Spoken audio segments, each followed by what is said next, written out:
이번 주 키타보 말씀은 신명기 26장 1절로 시작합니다. 내 하나님 여호와께서 내게 기업으로 주어 차지하게 하실 땅에 내가 들어가서 거기에 거주할 때에. 이 구절에서 내가 들어갈 때가 이번 주 포션의 제목 키타보입니다. 지난주 키테째는 내가 나갈 때였습니다. 전쟁을 하러 나갔습니다. 그리고 이번 주 키타보는 약속의 땅으로 들어갈 때의 삶에 대해 나옵니다. 키테째와 키타보, 나가고 들어오는 일이 있습니다. 성경에서 땅은 사람을 대표합니다. 창세기의 말씀처럼 우리는 땅의 아파르로 지어진 존재입니다. 땅의 흙으로 만들어진 우리는 땅, 곧 그 자체입니다. 그래서 약속의 땅으로 들어가는 것은 눈에 보이는 실제적인 이스라엘 땅만을 이야기하는 게 아닙니다. 땅인 우리가 이제는 하나님이 말씀하신 그 약속의 땅이 되는 이야기입니다. 약속의 땅은 하나님의 말씀이 통용되는 곳입니다. 다시 말해 나라는 존재가 하나님의 말씀이 통용되는 사람이 되는 이야기입니다. 키타보 포션에 읽는 선지서 하프타라는 이사야서 60장입니다. 1절입니다. 일어나라 빛을 발하라 이는 내 빛이 이르렀고 여호와의 영광이 내 위에 임하였음이니라. 이는 내 빛이 내게 이르렀고 해서 이르다가 보입니다. 약속의 땅으로 들어가는 것은 빛이 우리에게 들어오는 일입니다. 요한복음 1장을 보면 말씀이 육신이 되어 오신 예수와를 가리켜 빛이라고 합니다. 빛이 우리에게 이르고 여호와의 영광이 우리 위에 임하는 것은 말씀의 삶이 통용되는 약속의 땅에서의 삶과 같은 이야기인 것입니다. 그래서 이사야서에서 내 빛이 내게 들어왔고 여호와의 영광이 내게 떠오르면 나라들이 내 빛을 향하여 걸어가고 왕들이 내 떠오르는 광명으로 나아온다라고 합니다. 다시 말해 왕들이, 나라들이 말씀의 삶을 살아가는 사람들을 통해 가야 할 길을 깨닫고 따라가게 된다는 것입니다.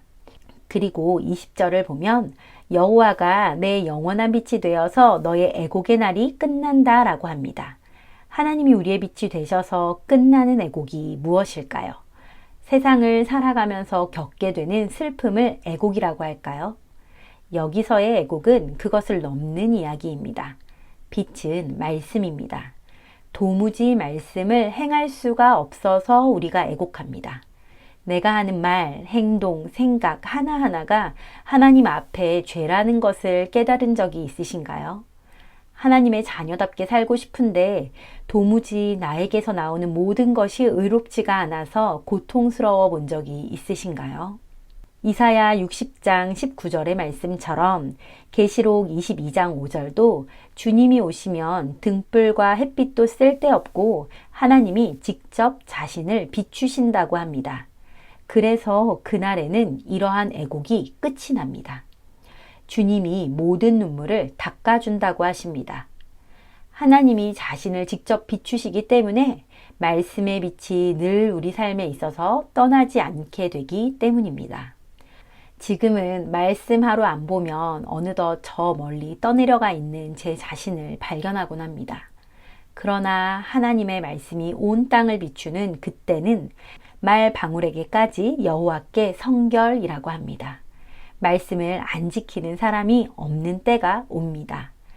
말씀대로 살고 싶은데 육신의 연약함으로 인해 안 돼서 애곡하는 일이 더 이상 없어지는 때가 온다는 것입니다. 이것이 우리에게 얼마나 소망이 됩니까? 이번 주 키타보 말씀을 보면 축복도 나오지만 수많은 저주가 나옵니다. 유난히 저주가 많이 나오는 신명기 28장의 저주들을 살펴보면 사실 이 중 하나라도 경험해 보지 않은 사람은 아마 아무도 없을 것입니다. 28장 22절을 보면 여호와께서 폐병과 열병과 염증과 학질과 한재와 풍재와 썩는 재앙으로 너를 치시리니 이 재앙들이 너를 따라서 너를 진멸할 것이며 열병과 염증 그리고 27절의 피부병은 사실 참 흔하게 겪는 질병이기도 합니다. 23절 내 머리 위에 하늘은 노치 되고 내 아래의 땅은 철이 될 것이며 하나님이 가깝게 느껴질 때도 있지만 이상하게 하늘이 놋같이 답답하게 느껴질 때가 있습니다. 기도를 해도 땅, 아랫즈, 하나님을 갈망해야 하는 내 마음이 철처럼 딱딱해진 적이 있을 것입니다. 30절을 또 보면 내가 여자와 약혼하였으나 다른 사람이 그 여자와 같이 동침할 것이요 집을 건축하였으나 내가 거기에 거주하지 못할 것이요 포도원을 심었으나 내가 그 열매를 따지 못할 것이며 분명히 내가 시작한 일인데 그 열매를 따지 못한 적이 있으실까요? 28절을 보겠습니다. 여호와께서 또 너를 미치는 것과 눈먼 것과 정신병으로 치시리니. 요즘 주변에 공황장애나 불안, 우울증 등 여러 가지 정신질환을 겪고 있는 분들을 만나보게 됩니다. 그렇다고 지금 아픈 게 하나님이 주신 저주냐 아니냐를 말씀드리려고 하는 게 아닙니다. 질병은 옮기도 하고 지금 우리가 살고 있는 세상의 시스템 가운데 자연스러운 질병이 있을 수 있습니다. 다만 가끔 예상치 못한 병을 앓으시는 분들이나 큰 사건을 경험하면서 하나님을 원망했다라는 말씀을 하시는 분들이 있습니다. 그런 일이 생겼는데 우리는 왜 하나님을 원망할까요? 나의 삶에 과연 늘 좋은 일만 있어야 하는 걸까요? 물론 그러면 좋겠지만 하나님은 아버지이십니다. 가르치기를 원하십니다. 저주는 내 말 안 듣는다고 신이 화가 나서 분풀이 하듯이 어디 한번 맛 좀 보라고 주는 게 아닙니다. 부모가 자녀에게 그런 마음으로 벌을 주지 않습니다. 교훈을 얻으라고 주는 것입니다. 가령 아이가 방 청소를 안 한다고 혼냈다고 해봅시다. 그게 혼내는 게 목적이 전혀 아닙니다. 부모가 큰 소리치며 답답한 마음을 토로하는 게 목적이 아닙니다. 스스로 아이가 방을 잘 정돈하는 사람이 되게 하는 데에 우리의 목적이 있습니다. 아버지이신 우리 주님도 마찬가지입니다. 개인의 삶뿐만이 아닙니다. 저주의 말씀 중에 이 나라에서 이런 일을 안 당한 사람이 있을까요? 이것이 하나님의 사랑입니다. 공의로우신 그분만이 주시는 사랑입니다. 죄의 값을 지게 하십니다. 이 일의 결과를 주시는 것입니다. 내가 선택한 일에 대한 결과다. 나의 잘못한 것에 대한 책임을 지는 게 키타보의 저주입니다. 이런 일이 삶에 임했을 때 우리는 깨달아야 합니다. 아, 내가 하나님의 율례와 규례를 떠났구나. 하나님의 말씀을 청종하지 않은 게 무엇이 있는지를 찾아야 합니다. 잘한 게 없는데 자꾸 복만 받으면 그건 진짜 저주입니다. 하나님의 율례와 규례를 행할 때는 복을 받아야 합니다. 그렇지 않으면 저주를 받아야 합니다. 그렇게 해서라도 내가 하나님을 떠났다는 것을 깨달아야 합니다. 그래서 키타보 주간에 에발산과 그리심산에서 12지파에게 선포하라는 것입니다. 복을 주시는 분도 저주를 주시는 분도 하나님이심을 선포합니다. 그런데 사실 교회 안에서 많은 분들이 복만을 이야기합니다. 때때로 어떤 분들은 삶에 임한 저주는 사탄이 주었다고 말합니다. 삶 가운데 어려운 일이 닥치면 원수의 괴계로 치부해버리기도 합니다. 물론 이 땅은 아직 공중 권세 잡은 자들이 역사하기에 그럴 수도 있습니다. 그런데 과연 우리는 그것에 일조한 게 정말 없을까요? 하나님의 율례와 규례를 정말 떠나지 않았나요? 성경은 그런 일이 사탄으로부터만 나온다고 하지 않습니다. 신명기에서는 분명히 이런 일은 내가 율례와 규례를 떠날 때 일어난다 라고 말합니다. 이것을 놓고 애굽의 병이 다시 임한 일이라고 합니다. 애굽의 재앙과 질병이 달라붙는다고 합니다. 우리와 꼭 하나가 됩니다. 미츠라임, 짜라, 다시 좁아졌다는 것입니다. 내가 애굽에서처럼 다시 좁은 관점, 좁은 소견, 좁은 마음으로 살고 있구나. 왜 다시 애굽으로 돌아갔니? 그거 저주다. 다시 나와라 라고 부르시는 아버지의 마음인 것입니다. 그렇다면 우리가 떠난 율례와 규례가 무엇일까요? 토라에는 613가지의 계명이 있다고 합니다. 그중 이번 주 키타보에서 나오는 말씀을 몇 가지 살펴보겠습니다.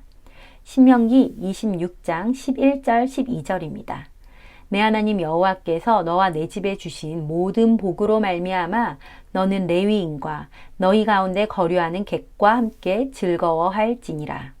셋째 해 곧 11조를 드리는 해에 내 모든 소산의 11조 내기를 마친 후에 그것을 레위인과 객과 고아와 과부에게 주어 내 성읍 안에서 먹고 배부르게 하라. 11조를 여호와께 드려서 레위인과 객과 고아와 과부가 내 성읍 안에서 먹고 배부르게 하라고 합니다. 11조는 마세르입니다. mem은 무엇으로부터이고 아쉐르는 부요함입니다. 여러분의 부요함으로 인해 레위인과 객과 고아와 과부가 먹고 배부르고 기뻐하는 삶을 살고 계시나요? 교회에 11조를 냈는지 안 냈는지의 사실 여부를 넘는 이야기입니다. 먼저 여러분 주변에 고아와 과부와 나그네가 있으신가요? 사실 찾지 않아서 그렇지 아주 없지 않습니다. 아니, 저 사람은 저보다 더 부자인 과부인데요? 할 수 있습니다. 그런데 육신적으로도 하나님 앞에서 남편 있는 사람이 더 부요한 것입니다. 또한 성경은 영혼, 육 세 가지를 모두 봐야 합니다. 그리스도를 신랑으로 두고 살지 않는 이들은 사실 주님 보실 때 다 과부입니다. 그리고 부요함이라는 의미도 재정을 넘는 의미입니다. 하나님이 여러분 삶 가운데 두신 풍성함이 재정이나 물질만이 아닙니다. 여러분의 마음의 넉넉함, 말씀의 지식과 삶, 손의 행위, 시간 등 모든 것이 부요함입니다. 또 고아는 어떨까요? 하나님 아버지를 모르고 살아가는 수많은 이들이 다 고아입니다. 어쩌면 그들의 삶을 가까이 볼 때 여러분 보실 때 이러한 선물을 받기에 합당하지 않은 사람일 수 있습니다. 특별히 뭐 잘한 일도 없는데 착하지도 않은데 등등 수많은 이유들을 뒤로 한 채 우리가 이걸 꼭 해야 할까요? 합당해서 하는 게 아니라 말씀에 기록된 대로 우리는 그냥 행하는 것입니다. 그러면 주님이 계수하십니다. 신명기 27장 18절을 보겠습니다. 맹인에게 길을 잃게 하는 자는 저주를 받을 것이라 할 것이요 모든 백성은 아멘 할지니라. 눈먼 사람에게 그 길을 치우치게 하는 자는 저주를 받는다고 합니다. 누가 눈먼 사람일까요? 예수와께서는 맹인이 맹인을 인도하여 둘이 다 구덩이에 빠지리라 라고 말씀하십니다. 이 말은 바리새인을 가리키는 말이었습니다. 바리새인이 실제 맹인이었나요? 아닙니다. 그들은 실제로 예수와를 눈으로 보았던 사람들입니다. 그러면 우리는 여기서 이것이 육신만을 말하지 않는다는 걸 압니다. 주님은 너희가 본다 하나 보지 못한다 라고 하십니다. 우리가 나의 관점으로 보는 수많은 것들이 하나님이 볼 때는 진짜 못 보는 눈일 수 있습니다. 내가 볼 때 이 사람이 이렇게 행동하면 선하다 라고 말합니다. 그런데 과연 주님도 그걸 선하다 라고 할까요? 소경이 소경을 인도하지 못합니다. 그러면 우리가 과연 생명의 길로 사람을 인도하고 있을까요? 때로는 나의 잘못된 관점으로 인해 눈먼 사람의 길을 치우치게 한 적이 과연 없을까요?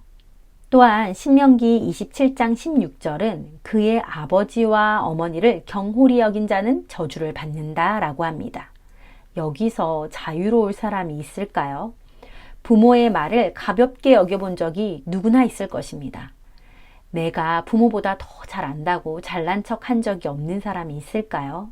그렇지 않습니다. 이 신명기 27장 16절의 마지막은 정말 피해갈 수 없는 말입니다. 이 토라의 말씀들을 실행하지 않는 자는 저주를 받을 것이라고 합니다. 토라에는 613가지의 계명이 있다고 합니다.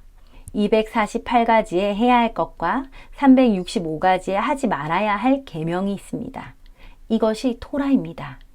자, 우리가 지금 겨우 3가지를 살펴보았는데도 마음에 걸리는 게 저마다 있습니다. 그러면 613가지 계명 앞에서 저주 안 받을 사람이 있을까요? 없습니다. 그래서 이사야 60장에서 애곡하는 것입니다. 너무 사랑하는 주님의 명령을 다 지킬 수가 없어서 주님 앞에 애곡합니다. 그런데 주님이 당신의 백성을 위로하는 때가 온다고 하십니다. 그때는 애곡하는 자가 없다고 합니다. 이것이 주님이 주시려고 하는 사랑입니다. 지금 우리가 차지하고자 하는 의의 전쟁이 완성되는 그날이 온다는 것입니다. 그래서 우리가 하나님의 나라가 임하기까지 계속해서 약속의 땅을 차지하기 위한 전쟁을 해야 합니다.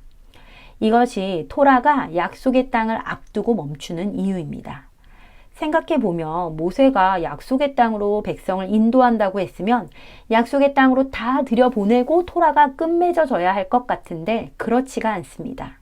토라는 약속의 땅을 바로 앞두고 끝납니다. 이 전쟁은 주님이 오실 때까지 완전한 하나님의 나라가 임할 때까지 계속해야 하는 전쟁이기 때문입니다. 그래서 주님이 천국은 침노하는 자의 것이라고 한 것입니다. 빼앗는 것입니다. 원수를 거짓의 아비로 두고 살았기에 빼앗겼던 나라는 한 사람의 땅을 계속 전쟁에서 되찾아와야 합니다. 키테제, 키타보의 의의 전쟁이 바로 이것입니다.